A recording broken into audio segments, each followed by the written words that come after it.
Bismillahir Rahmanir Rahim. In the name of Allah, the Beneficent, the Most Merciful. I'd like to welcome you to another in the series, In the Light of Islam. Dear viewers, Assalamu alaikum wa rahmatullahi wa barakatuh. May Allah's peace and blessings be on each and every one of you. In these programs, we're looking into the questions that our viewers have raised about personal problems that they face or different issues that are currently in the news or occurring in different parts of the world, in their families or outside of their families, which they have sought clarity from an Islamic perspective. In the previous episode, we were looking at the issue of singing. We had a letter from Qatif in Saudi Arabia in which our writer had asked about the issues of singing. And he or she had mentioned that they enjoyed singing along with songs which are, I guess, on the radio or whatever. I explained in the previous segment that singing is natural and not in and of itself forbidden. However, if it is accompanied by wind and stringed instruments, the sounds produced by them, it becomes forbidden. And I explained why, because the Prophet Muhammad, may God's peace and blessing be upon him, had explained that these were among the forbidden things. I explained that it had to do with the fact that they captivate the soul, fill up the soul in such a way that it deprives us of the trust and dependence on God. We end up depending on this type of music, etc., to raise our spirits instead of depending on God. Now, the other thing concerning singing is that for women to sing in the presence of men, this is not permissible. Children, young children, it's okay. But women, if they're grown women who have reached puberty and above, for them to sing and men sit and listen to this singing, this has been forbidden also by the Prophet Muhammad, may God's peace and blessing be upon him. They may sing in the presence of other women, it's perfectly okay. But again, this is for the protection of the society from corruption that can occur, because it's singing the voice of a woman.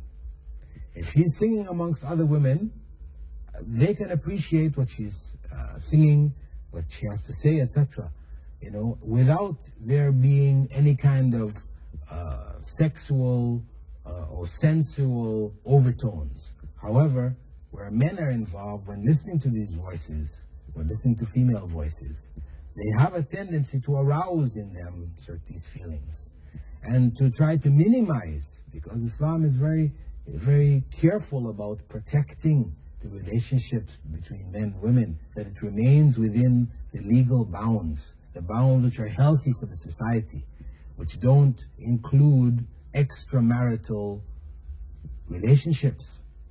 These are strongly opposed. The law requires punishment, public punishment for those who are involved in it. Therefore, with the law being so strongly against those who break it and have relations outside of marriage, the environment should also not encourage them to this situation. So naturally, in the Islamic society, anything which will promote sensuality in the society is removed, is opposed. This is why, for example, in Islamic view, in terms of advertisement, we would never use women, for example, to promote products.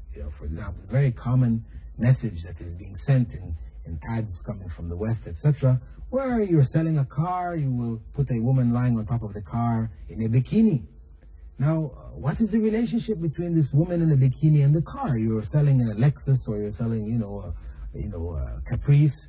I mean, what the buyer needs to know is what is the size of the engine, the power, what is the warranty. But no, a woman is put on top of the car. And what message is this sending? And you see forever in all the different things that are being sold, this is there. This kind of use of the opposite sex as a means of promoting the product. So women then become like sex objects. This is forbidden in the Islamic society. Islam is opposed to this. So, for a woman to sing then in the presence of men, it is not allowed. In the presence of her husband, her father, members of her family, who she cannot marry, etc., this is permissible. But it is out in public, which is not allowed. In the other case, where there are men singing, this is permissible for both men and women to listen to. So here, Islam favors women over men, because I know a lot of time people think it's always women are the ones who are not allowed to this, not allowed that, and they're the ones being put down, or it seems like they don't get any advantages here. But no, in Islamic law, it is permissible for a woman to listen to the singing of a man, and men listen to the singing of a man. But it's not permissible for men to listen to the singing of women. Here's something which a woman is permitted, which men are not. Why? Because of the difference in their natures. In that the man is more quickly aroused, and a woman tends to want relationships which are lasting. She has more control over herself in these matters. So there is permission being given. It's given not only to singing, but even to issues of, say, folk dancing and things like this, where we had the very well-known example recorded in Sahih al-Bukhari, in which Aisha, the young wife of Prophet Muhammad, may God's peace and blessings be upon him, on one occasion when there were some Ethiopians who were visiting Medina, and they were going through some sort of war maneuvers, sort of like war dances they were doing, and Aisha had asked permission to watch, and the Prophet Muhammad, may God's peace and blessings be upon him, gave her permission. So, and from this principle, the Muslim scholars have, concluded it is permissible for women to watch men to perform, whether it is in plays or it is in, any kind of circumstance, sports, etc., as long as the men, of course, are properly covered, it is permissible. Whereas in the case of men, it's not allowed for them to watch women running, high jump and, sports, their sports, or dancing, folk dancing, etc., not permissible if these are women beyond the age of puberty, because of the corruption which ultimately comes from it. So, therefore, we can say that if a person earns their living from singing in this type of environment, either with a musical accompaniment or it's a woman singing for men, the earnings that they get from it would be haram or forbidden earnings. If there are a group of women who sing among other women and they are paid something for their singing, then this is permissible, as long as the content of what they're singing is not haram. This is when the content comes into play. If the content is bad, then no matter what the circumstance, it's no longer permissible. And the content being bad doesn't just mean that it is about corruption. It could be bad in the sense that it invites to thoughts or to ideas which are against Islam. Anything said which is not pleasing to God then becomes bad, because this is how we define bad and good. What is pleasing to God is good. What is displeasing to God is bad. So as long as what is being said is pleasing to God, it does not involve open corruption or anything which calls to principles or ideas against Islam, then the singing would be permissible. The writer, Nazish, had a PS saying, "Sir, I would also like to know if a woman has to cover her face when she's in a group of unknown people, which constitutes or is constituted of men and women. As far as I know and have been told, a woman must cover her body and hair because Islam is a practical religion. It is quite hard for women to earn a living, especially in the West, with a covered face." Well, with regards to the covering of the face, there are different opinions concerning it among scholars. The vast majority of scholars hold that it is not compulsory. A minority hold that it is compulsory, and they have evidence for the position that they take.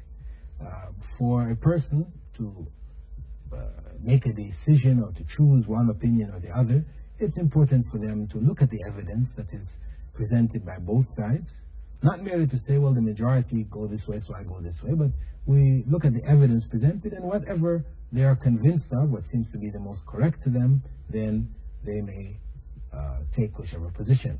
So if we take the lesser of the two positions, the one held by the majority of scholars, that it is not compulsory for women to cover her face, though it is something admirable, commendable, something which is pleasing to God. She does so to avoid fitna or trials in the society. She does it for fear of God.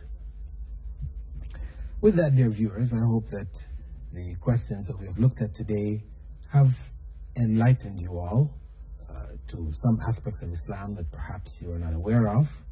And we hope that you will continue to follow the program as we continue to look at various issues raised by our viewers. Thank you, dear viewers, and I hope to see you in the next program. Assalamu alaikum wa rahmatullahi wa barakatuh.